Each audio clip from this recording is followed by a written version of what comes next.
الله أكبر. الحمد لله رب العالمين، الرحمن الرحيم، مالك يوم الدين، إياك نعبد وإياك نستعين،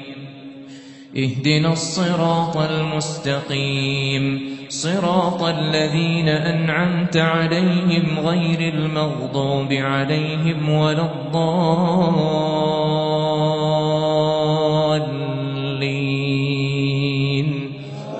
آمين.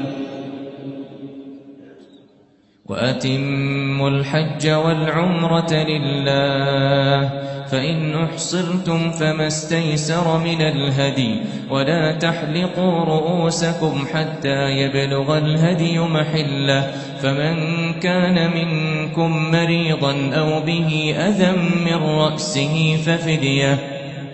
ففدية من صيام أو صدقة أو نسك، فإذا أمنتم فمن تمتع بالعمرة إلى الحج فما استيسر من الهدي، فمن لم يجد فصيام 3 أيام في الحج و7 إذا رجعتم، تلك 10 كاملة، ذلك لمن لم يكن أهله حاضر المسجد الحرام، واتقوا الله واعلموا إن الله شديد العقاب. الحج أشهر معلومات، فمن فرض فيهن الحج فلا رفث ولا فسوق ولا جدال في الحج، وما تفعلوا من خير يعلمه الله، وتزودوا فإن خير الزاد التقوى، واتقون يا أولي الألباب. ليس عليكم جناح أن تبتغوا فضلا من ربكم، فإذا أفضتم من عرفات فاذكروا الله عند المشعر الحرام، واذكروه كما هداكم وإن كنتم من قبله لمن الضالين. ثم أفيضوا من حيث أفاض الناس واستغفروا الله، إن الله غفور رحيم. فإذا قضيتم مناسككم فاذكروا الله كذكركم آباءكم أو أشد ذكرا، فمن الناس من يقول ربنا آتنا في الدنيا وما له في الآخرة من خلاق، ومنهم من يقول ربنا آتنا في الدنيا حسنة وفي الآخرة حسنة وقنا عذاب النار، أولئك لهم نصيب مما كسبوا والله سريع الحساب. واذكروا الله في أيام معدودات، فمن تعجل في يومين فلا إثم عليه، ومن تأخر فلا إثم عليه لمن اتقى، واتقوا الله واعلموا أنكم إليه تحشرون. ومن الناس من يعجبك قوله في الحياة الدنيا ويشهد الله على ما في قلبه وهو ألد الخصام، وإذا تولى سعى في الأرض ليفسد فيها ويهلك الحرث والنسل، والله لا يحب الفساد. وإذا قيل له اتق الله أخذته العزة بالإثم فحسبه جهنم ولبئس المهاد. ومن الناس من يشري نفسه ابتغاء مرضات الله والله رؤوف بالعباد. يا أيها الذين آمنوا ادخلوا في السلم كافة ولا تتبعوا خطوات الشيطان إنه لكم عدو مبين. فإن زللتم من بعد ما جاءتكم جاءتكم البينات فاعلموا أن الله عزيز حكيم هل ينظرون إلا أن يأتيهم الله في ظلل من الغمام والملائكة وقضي الأمر وإلى الله ترجع الأمور سل بني إسرائيل كم آتيناهم من آية بينة ومن يبدل نعمة الله من بعد ما جاءته فإن الله شديد العقاب زين للذين كفروا الحياة الدنيا ويسخرون من الذين آمنوا والذين اتقوا فوقهم يوم القيامة والله يرزق من يشاء بغير حساب كان الناس أمة واحدة فبعث الله النبيين مبشرين ومنذرين وأنزل معهم الكتاب بالحق ليحكم بين الناس فيما اختلفوا فيه وما اختلف فيه إلا الذين أوتوه من بعد ما جاءتهم البينات بغيا بينهم فهدى الله الذين آمنوا لما اختلفوا فيه من الحق بإذنه والله يهدي من يشاء إلى صراط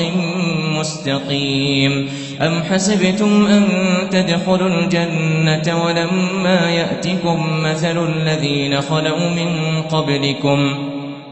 مستهم البأساء والضراء وزلزلوا حتى يقول الرسول والذين آمنوا معه متى نصر الله ألا إن نصر الله قريب يسألونك ماذا ينفقون قل ما أنفقتم من خير فللوالدين والأقربين واليتامى والمساكين وابن السبيل وما تفعلوا من خير فإن الله به عليم كتب عليكم القتال وهو كره لكم وعسى أن تكرهوا شيئا وهو خير لكم وعسى أن تحبوا شيئا وهو شر لكم والله يعلم وأنتم لا تعلمون يسألونك عن الشهر الحرام قتال فيه قل قتال فيه كبير وصد عن سبيل الله وكفر به والمسجد الحرام وإخراج أهله منه أكبر عند الله والفتنة أكبر من القتل ولا يزالون يقاتلونكم حتى يردوكم عن دينكم إن استطاعوا ومن يرتد منكم عن دينه فيمت وهو كافر فأولئك حبطت أعمالهم في الدنيا والآخرة وأولئك أصحاب النار هم فيها خالدون إن الذين آمنوا والذين هاجروا وجاهدوا في سبيل الله أولئك يرجون رحمة الله والله غفور رحيم يسألونك عن الخمر والميسر قل فيهما إثم كبير ومنافع للناس وإثمهما أكبر من نفعهما ويسألونك ماذا ينفقون قل العفو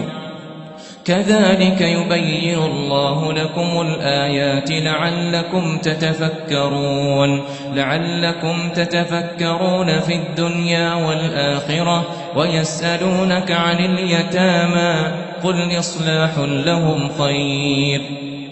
وإن تخالطوهم فإخوانكم والله يعلم المفسد من المصلح ولو شاء الله لأعنتكم إن الله عزيز حكيم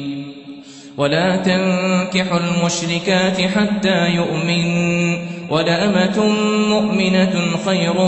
من مشركة ولو أعجبتكم ولا تنكحوا المشركين حتى يؤمنوا ولعبد مؤمن خير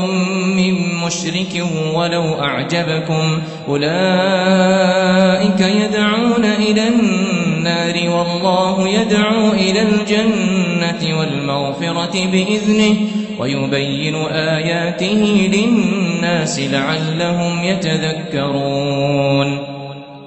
ويسألونك عن المحيض قل هو أذى فاعتزلوا النساء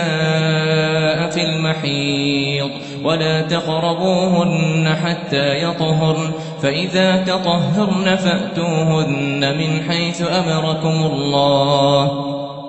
إن الله يحب التوابين ويحب المتطهرين نساؤكم